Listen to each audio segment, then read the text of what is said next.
ఈరోజు కేవలం ఈ మేడిగడ్డ దగ్గరే ప్రమాదం జరిగిందా అని అనుకోవచ్చు అందరూ. మేడిగడ్డ ఒకటే ప్రమాదం జరిగితే అయిపోతుంది అనుకుంటే ఈ 4 ఏళ్లలో మేడిగడ్డ దగ్గర మేడిగడ్డ కాళేశ్వరం ప్రాజెక్టులో జరిగినటువంటి ప్రమాదాలు ఒక్కసారి మీ ముందు ప్రయత్నం చేస్తే మిత్రులారా, ఒక్కసారి చూడండి. 1,00,000 కోట్లు గుమ్మరించి కట్టిన కాళేశ్వరం ప్రాజెక్టులో ఈ 4 ఏళ్లలో జరిగిన ప్రమాదాలు ఒకసారి చూడండి. మేడిగడ్డ పంప్ హౌస్ మునిగింది. ఇప్పటికీ 11 పంపులు తుక్కుగానే ఉన్నాయి. అదే ఇది అయిపోయింది కదా, ఓకే. మేడిగడ్డ, అన్నారం, సుందిల్ల కాలువలు ఏటా కూలుతూనే ఉన్నాయి. అదొకటి. అన్నారం పంప్ హౌస్ మునిగింది, ఏది కన్నేపల్లి పంప్ హౌస్. ఆ తర్వాత సుందిల్ల బ్యారేజ్ కట్టలు తెగినాయి, అది వాస్తవమే. మేడారం పంప్ హౌస్ క్రాకులు వచ్చినాయి, రామడుగు సొరంగాలు కూలినాయి, మిడ్ మానేరు డ్యామ్ కుంగింది, కొండపోచమ్మ రిజర్వాయర్కు రంధ్రాలు పడ్డాయి, మల్లన్న సాగర్ కాలువకు బొక్కలు పడ్డాయి, పందికొక్కులు ఈ బొక్కలు పెట్టినాయని సమర్థించుకున్నారు ఈ దరిద్రులు. అట్లా చెప్తా ఉన్నారు. ఎక్కడికక్కడ పంప్ హౌస్లకు, సొరంగాలకు, కాలువలకు పెచ్చులుడుతున్నాయి. ఇప్పుడు అసలైన మేడిగడ్డ బ్యారేజ్ కూడా కుంగింది, అన్నారం బ్యారేజ్ కింద బుంగలు వచ్చినాయి. గిన్ని ప్రమాదాలు జరిగినాయి. కేవలం మేడిగడ్డ దగ్గర 2 పిల్లలే గుంగినాయని చెప్పేసి అంటా ఉన్నాడు ఈ సన్నాసి. ఎవడు? కేటీఆర్ అనేటోడు. పెద్ద పెద్ద డైలాగ్ కొడుతూ ఉన్నాడు, పెద్ద పెద్ద సవాలు విసురుతూ ఉన్నాడు.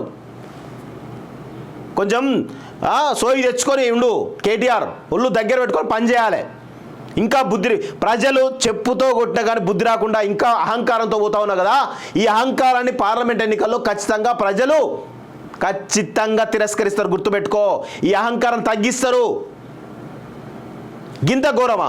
17 టీఎంసీల కోసము ఈరోజు కేసీఆర్ పెట్టినటువంటి ఖర్చు 80,000 కోట్ల రూపాయలు. 17 టీఎంసీల అదనపు నీళ్ళ లిఫ్టింగ్ కోసం కేసీఆర్ పెట్టినటువంటి ఖర్చు 80,000 కోట్ల రూపాయలు అనే విషయం కూడా మనం గుర్తెరగాలి.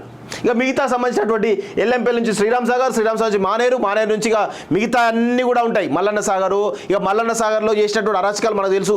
ఆ మల్లన్న సాగర్ తోటి ఆ ఉన్న ఊర్లలో 15,000 కుటుంబాలను వీరు మొత్తంగా వాళ్ళ కుటుంబాలన్నింటినీ కూడా పాపం ఇబ్బంది పెట్టేటువంటి పరిస్థితి, వాళ్ళ జీవితాలు ఆగం చేసింది ఈ యొక్క కల్వకుంట్ల కుటుంబం. కొండపోచమ్మ సాగరు, అసలు కొండపోచమ్మ సాగర్ అయితే ఇక కేసీఆర్ ఫామ్ హౌస్ కోసం కట్టుకున్నట్టే కనబడతా ఉంది. అది తప్ప వేరే ఏది లేదు వాస్తవం చెప్పాలంటే. ఇక చెప్పండి మిత్రులారా, ఇంతకంటే ఎవరన్నా చెప్తారా? ఈ చిన్న లాజిక్ కేసీఆర్ ఏమంటాడు, ఇంత పెద్ద కాళేశ్వరాన్ని అది ఇది అని చెప్పేసి అంటా ఉన్నారు. దయచేసి ప్రజలారా మీరందరూ కూడా గుర్తెరగండి, ఈ కేసీఆర్ చేస్తున్నటువంటి పెద్ద మోసం ఇది వాస్తవంగా. కేసీఆర్ ఇంకా మభ్య పెడతా ఉన్నాడు, ఇంకా మాయేస్తూ ఉన్నాడు. మనందరం కూడా దీన్ని ఖండించాల్సిన అవసరం ఉంది వాస్తవంగా. ఇప్పటికే రాష్ట్రాన్ని అప్పుల కుప్ప చేసిండు. గతంలో కర్ణాటకలో ఏదో ఒక ప్రాజెక్ట్ కింద ఒక విద్యుత్ సంబంధించినటువంటి ఒక ఎలక్ట్రిసిటీ విద్యుత్ కేంద్రం అవుతుంది. దాని గురించి ఇట్నే పెద్ద ఎత్తున ఆ రోజు ప్రభుత్వ పార్ట్నర్షిప్లో ఒక కంపెనీ విద్యుత్ కేంద్రాన్ని మొత్తం కూడా వాళ్ళ అవసరాల గురించి నిర్మిస్తూ ఉంటే అది భారీ వ్యయం అవుతుంది, మెల్ల మెయింటెనెన్స్ కూడా వద్దని చెప్పేసి అక్కడ ఉన్నటువంటి నిపుణులు చెప్తే వినకుండా కట్టడం జరిగింది. కానీ ఇప్పుడు ఏదైతే ఎల్ఎన్టీ ఏదైతే మేము చేయమని చెప్తున్నారో అక్కడ కట్టినటువంటి వాళ్ళు కూడా మాకు అవసరం లేదు, మేము చేయమని చెప్పేసి చేతులు ఎత్తేసిన తర్వాత ప్రభుత్వానికి పెద్ద ఎత్తున ఇప్పటికి కూడా భారం పడుతుంది. దాదాపు 15 సంవత్సరాల నుంచి దాన్ని నడపాలనా వద్దా అనే కోణంలో ఈరోజు మూసివేసే దశ చేరిపోయింది. రేపటి రోజున కూడా కాళేశ్వరం ప్రాజెక్టు అంతే అయ్యే అవకాశం కనబడుతూ ఉంది. ఎవడు మెయింటైన్ చేయాలి? నీ స్వార్థ ఆర్థిక ప్రయోజనాల కోసం నువ్వు 40,000 కోట్లు పెట్టినావు. కనీసం సోయి ఉండదా? ఇక్కడ నుంచి అసలు రివర్స్గా గోదావరి నది నుంచి నీళ్లు మేడిగడ్డలో పోసి మళ్ళీ ఎల్లంపల్లి ద్వారా మళ్ళీ మేడిగడ్డ కోసం మళ్ళీ ఎల్లంపల్లి నింపుతా ఉన్నావు. నువ్వు మనిషివా? నువ్వెవరు? నువ్వు నాకు అర్థం కాదు. ఈ చిన్న లాజిక్ కూడా వేసుకోపోయినావు.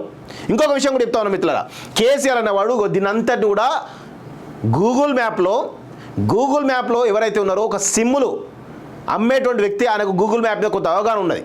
ఆ సిమ్లు అమ్మేటువంటి వ్యక్తి ఎవరైతే ఉన్నాడో లొకేషన్ అనేటువంటి పక్కన పెట్టుకొని ఈ కాళేశ్వరం ప్రాజెక్ట్ని డిజైన్ చేసిండు. గంత దిక్కుమాలినోడు ఈ కేసీఆర్.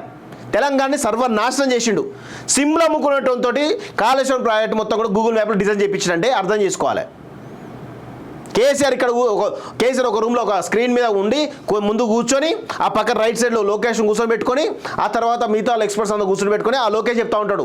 అరే గది ఓపెన్ చేయరా, ఆ తుమ్మిడేట్ ఓపెన్ చేయరా, ప్రాణాయిత ఓపెన్ చేయరా, అది మేడిగడ్డ ఓపెన్ చేయరా, సుందిలో ఓపెన్ చేయరా, అన్నారా ఓపెన్ చేయరా అని చెప్తా ఉంటాడు. వీడు పోయి అలా కొడుతూ ఉంటాడు గూగుల్ మ్యాప్లో, ఇక్కడ నుంచి ఇక్కడికి అని చెప్పేసి లెక్కలు చెప్పి గూగుల్ మ్యాప్లో ఆ డిపిఆర్ మొత్తం కూడా డిజైన్ చేసిండు. దానికి ఈ రిటైర్డ్ ఇంజనీర్లు అంతా పోయి భజన చేస్తూ ఉంటారు. కేసీఆర్ సంకనాకుతూ ఉంటారు ఈ ఇంజనీర్లంతా. ఎవరికైనా చిన్న మెదడు ఉన్నకైనా అర్థమవుతుంది ఈ యొక్క లాజిక్. సిగ్గుండాలే కొంచెమైనా. ఇప్పుడు వచ్చి పొంగరాలు కొడుతూ ఉంటూ మొత్తం ప్రాజెక్టుకు మొత్తం కూడా అది చేస్తూ ఉన్నారు.